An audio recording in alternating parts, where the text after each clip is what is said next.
morning, or depending on when you're watching this, good afternoon, good evening, or good night. My name's Ross, and as always told, out of PTCGRadio. So today, it seems like a sensible time to have a little bit of a chat about Mew V, to be precise. We assumed we were going to be getting a Mew V, partly because we were given this beautiful hint on a Japanese stream, and partly because, remember, it has been confirmed that this will be in Darkness Ablaze. I don't think most of these are going to be in Darkness Ablaze, but it has been confirmed that Mew absolutely will be. It's coming out in this V deck on its own over in Japan. The question is it any good? And I should mention our translation comes from the lovely Antoine Boulet. I believe I forgot to say that in my previous couple of videos, though we did put it on the screen. And by now you should all know how, Antoine's one of our favourites on this channel, let's be clear. Antoine's awesome. Now, is Mew awesome? Well, 180 HP is as low as you get. That is right down there with stuff like Celebi V as the weakest Pokemon V we've seen so far. But you do have Free Retreat, and Free Retreat is awesome. Whether you want to switch and then retreat, or whether you want to put something active after a KO, knowing that you can retreat it easily, it doesn't really matter, right? Free Retreat is awesome. We love Free Retreat. Go Free Retreat, whoop, etc. Go team! So that's kind of cool. And we've got a resistance to fighting here, which Mew doesn't usually have. It's a bit weird, if I'm honest with you. Like, the one we're playing at the moment is a Mew from Unbroken Bonds. That didn't have a resistance to fighting. Mewtwo and Muse, the other Mew we're playing at the moment, that didn't have a resistance to fighting. In fact, in the history of the Pokemon trading card game, and bearing in mind Mew's been around pretty much since the beginning, we've never had a Mew that's got a resistance to fighting. Never happened. Why is there one now? I have no idea whatsoever. But given that people are going to be trying to counter stuff like Eternatus VMAX by playing stuff like Excadrill and other fighting Pokemon, I have no problem with this at all. And then you got Weakness to Darkness, and I've already mentioned Eternatus, and it's not just Eternatus. Remember, Eternatus' attack does 30 damage for each Darkness Pokemon you got in play. So, yeah. Then you got stuff like Obstagoon, which will do 90. Double with Weakness is 180.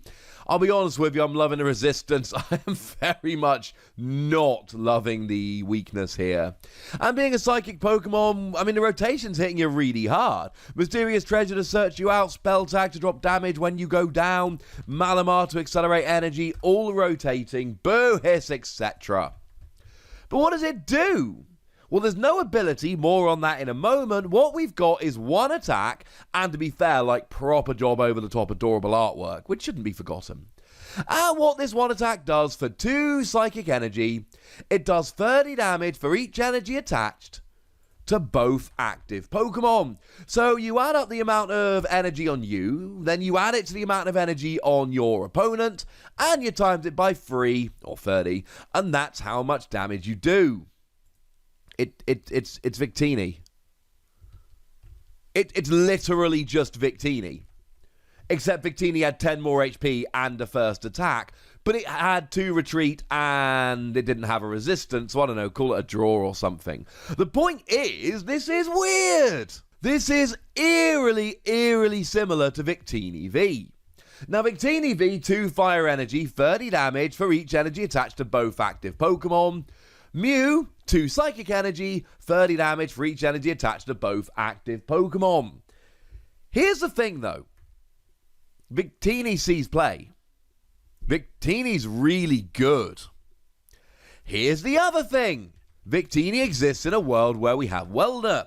Welder being a supporter card that lets you attach 2 fire energy from your hand to one of your Pokemon and then draw 3 cards. So Victini is easy to pay with Welder. With Mew, the question is going to be purely how easily can you get the energy on there. Obviously, in a Malamar deck, yes.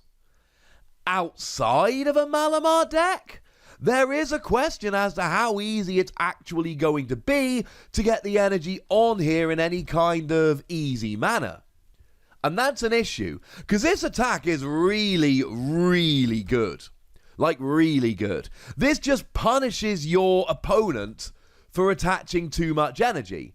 Your opponent puts a whole bunch of energy on their Pokemon, and you just come in and smash. And that's a good thing.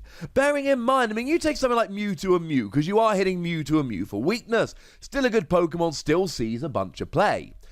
They've got 270 HP, so if there's 5 energy on in total, that's 150 damage, times 2 for weakness is 300, and there's the KO. So if they've got 3 energy on them, you just whack 2 energy on and boom, you are off and rolling. There's a 1-hit KO for 3 prizes. Yeah, you're also not that bulky, you got 180 HP, etc. But if you're taking 3 prizes before you've taken a hit, that's good. Worst case scenario, you take 3 prizes and then give up 2 prizes. Well, doesn't take a genius to figure out that if you're taking 3 prizes and then giving up 2 prizes, you are ending up on the better end of that exchange. So this is good. We are happy about this attack. We're happy if we're hitting for weakness with something like, or against something like Mewtwo and Mew. That's a nice thing. And even against other Pokemon, I mean, take something like a Pikachu and Zekrom, right? They are going to want to put 6 energy on in order to use their GX attack. Does 200 to the active, 170 to one of the bench. The good news here is, because you've got 180 HP, you will be just out of range of that residual damage from Tag Bolt. That is a really good thing, incidentally. We want to be out of range of the residual damage from Tag Bolt for fairly obvious reasons, quite frankly. So that's awesome, that's lovely, that's a good thing, we're happy. The thing is, they're going to be losing Thunder Mountain. So there's not going to be any more 5 energy on with Thunder Mountain when the rotation hits. If they're using this, they're going to actually need 6 energy. 6 energy for them, 2 energy for you, 8 energy. Times 30 is, oh look, 240. Pikachu and Zekrom goes down in a single hit. And you can always add a 3rd energy here. If they've got 5 energy on, you add number 8. They got 5, you add 2, that's 7, you add number 8 yourself. That's what Mew does here, and it does exactly what Victini does, and there's a very good reason Victini ends up seeing play as a one-of in a bunch of welder decks. Because even though it's not going to work all the time, and even though it's not 100% reliable, there are still going to be so many times that you are able to come along and just grab a cheeky KO with this. And that's what we're planning on with Mew. That's the goal, except for the amazing artwork. Having free retreat is also really good, because it means you can essentially use it, whack it in the active, and then if your opponent doesn't get the return KO, you can retreat it, and it's ready to use next time your opponent puts lots of energy on. It's probably going to be a one-shot deal, and there's going to be plenty of Pokemon against which this just is not good. Something like Eternatus V Max, we are only ever expecting to put 2 energy on. So if they pop 2 energy on, you pop 2 energy on, you're doing 120, they've got 340 HP. No, definitely not. But Mewtwo and Mew, you'll get. And Pikachu and Zekrom, you'll get fairly handily. And to be honest, most tag teams, if they want to use their tag team GX attack, end up having 5 or 6 energy on, which means 2 to 4 energy for you, and you will get the KO. There is a question as to how we're going to get that energy on, unfortunately, but don't forget Turbo Patch is a thing. That's the one that lets you flip a coin if heads you attach an energy to one of your basic non-GX Pokemon. That will work with Mew here, and it will work really, really nicely. Now, I did say there's no ability here. I was expecting an ability. The old Mew EX from Legend Maker let you use the attacks of all Pokemon in play as its own. The newer Mew EX from Dragons Exalted let you use the attacks of all Pokemon in play as your own. The Mew from Fates Collide let you use the attacks of any of your basic Pokemon in play. The Mew Prime that came around in Triumphant let you use the attacks of any Pokemon in the Lost Zone, yours and your opponents.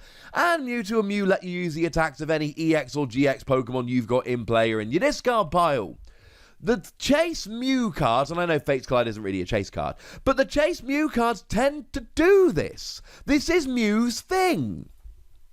It is confusing to me, ladies and gentlemen, that this Mew doesn't have that ability. I think it should. I still think it's a fun card. I don't think it's an amazing card. I don't think you build a deck around it. But I do think that this is a really nice tech Pokemon in the same way that Victini's a nice tech Pokemon.